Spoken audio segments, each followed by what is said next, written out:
ప్రియమైన దేవుని బిడ్డలారా, సహోదర సహోదరిమణులారా, మనకు దేవుడిచ్చిన వరాలు, అవకాశాలు, బాధ్యతలు ఉన్నాయి. కానీ ఒక ప్రశ్న మనం ఆలోచించాలి. మనకు ఇచ్చిన వాటిని దేవుని మహిమ కొరకు వాడుతున్నామా, లేక మన స్వార్థం కొరకు వాడుతున్నామా? ఈ ప్రశ్నకు సమాధానం చెప్పే గొప్ప ఉపమానాన్ని యేసుప్రభు మత్తయి సువార్త 21:33-46లో చెప్పారు.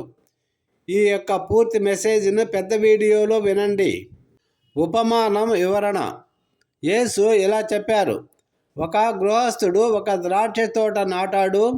దాని చుట్టూ కంచె వేసి, ద్రాక్షరసం కొరకు ఒక తొట్టిని కూడా త్రవ్వి ఒక గోపురము కట్టించాడు.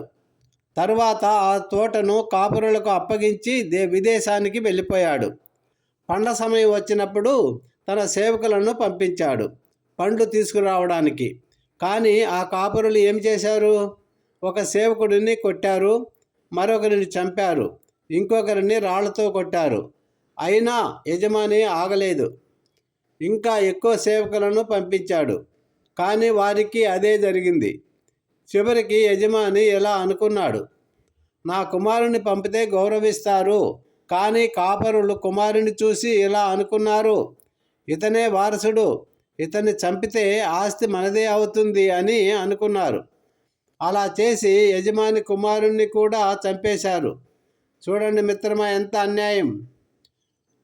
ఆత్మీయ అర్థం ఏమిటంటే, ఈ ఉపమానంలో ద్రాక్ష తోట యజమాని దేవుడు, ద్రాక్ష తోట దేవుని రాజ్యం, సేవకులు ప్రవక్తలు, కుమారుడు యేసుక్రీస్తు. ఇజ్రాయేలు ప్రజలు ప్రవక్తలను నిరాకరించారు. చివరకు దేవుడు తన కుమారుణ్ణి పంపినప్పుడు కూడా ఆయనను సిలువ వేయించారు. అందుకే యేసు ఇలా చెప్పారు: దేవుని రాజ్యము మీ నుండి తీసుకొని దాని ఫలితాలు ఇచ్చే జనమునకు ఇవ్వబడును. మత్తయి సువార్త 21:43. ఒక చిన్న ఉదాహరణ.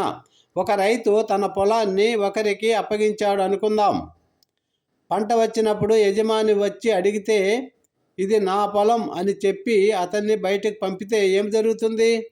ఆ రైతు ఏం చేస్తాడు? అతను ఆ పొలాన్ని తిరిగి తీసుకుంటాడు. అంతే కదా?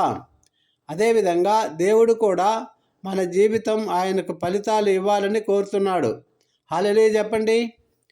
హెచ్చరిక ఏమిటంటే, ప్రియమైన వారలారా, దేవుడు మనకు జీవితం ఇచ్చాడు కదా, ఆరోగ్యం ఇచ్చాడు, ఆశీర్వాదాలు కూడా ఇచ్చాడు, అన్నీ ఇచ్చాడు.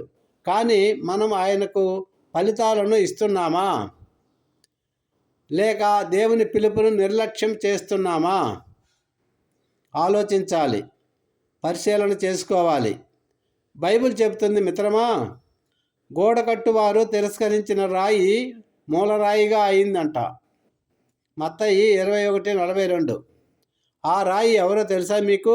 ఆయనే యేసుక్రీస్తు ప్రభువారు. ముగింపు పిలుపు. మిత్రులారా, దేవుడు మన జీవితాన్ని ద్రాక్ష తోటగా ఇచ్చాడు. ఆయన మన నుండి కోరేది ఒక్కటే. ఏమిటి? ఫలితాలు, ఆత్మఫలాలు. ప్రేమలో ఫలితం, విశ్వాసంలో ఫలితం, పరిశుద్ధతలో ఫలితం. ఈ రోజు నుంచే మన జీవితం దేవునికి ఫలమిచ్చే ద్రాక్ష తోటగా మారాలని దేవుణ్ణి అడుగుదాం, ప్రార్థన చేసుకుందాం. ప్రియమైన పరలోకపు తండ్రి, నీవు మాకు ఇచ్చిన జీవితాన్ని నీ మహిమ కొరకు ఉపయోగించడానికి మాకు జ్ఞానమును ఇవ్వమయ్యా. నీ కుమారుడు యేసుక్రీస్తును తిరస్కరించకుండా ఆయనను మా హృదయంలో స్వీకరించడానికి సహాయము చేయము తండ్రి. మా జీవితాలు నీకు ఫలమిచ్చే ద్రాక్షతోటగా మారాలని ప్రార్థిస్తున్నాము ప్రభువా. ఈ ప్రార్థన మీకు సమర్పిస్తూ యేసుక్రీస్తు మధురనామములో అడిగి పొందుకుంటున్నాము తండ్రి. Amen. Thank you Jesus. God bless you all. Have a nice day. దేవుడు మిమ్మల్ని, మీ కుటుంబాలను బహుగా దీవించి ఆశీర్వదించి కాచి కాపాడునుగాక. మీకు ఎల్లప్పుడూ తన యొక్క రెక్కల నీడల కింద నీకు ఆశ్రయము కలుగునుగాక. ఆమెన్.